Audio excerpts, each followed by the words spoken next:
ఈరోజు చదువుకుందాం చక్కటి వాగ్దానం. నేను చదువుతున్నాను. మరి నిర్గమకాండం 15వ అధ్యాయం 26వ వచనం 2వ మాటగా చదువుతున్నాను. ఇశ్రాయేలులకు దేవుడు మాట్లాడుతున్నాడు. ఐగుప్తులు కలిగజేసిన రోగములలో ఏది మీకు రానియను, నేను స్వస్థపరిచే యెహోవాను నేనే అనెను.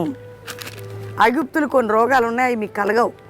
ఎప్పుడు కలగవు? మీరు నా మాట విని నా విధి అనుసరించి నడిస్తే మీకు రానివ్వను. నేను మిమ్మల్ని స్వస్థపరిచే యెహోవాను నేనే.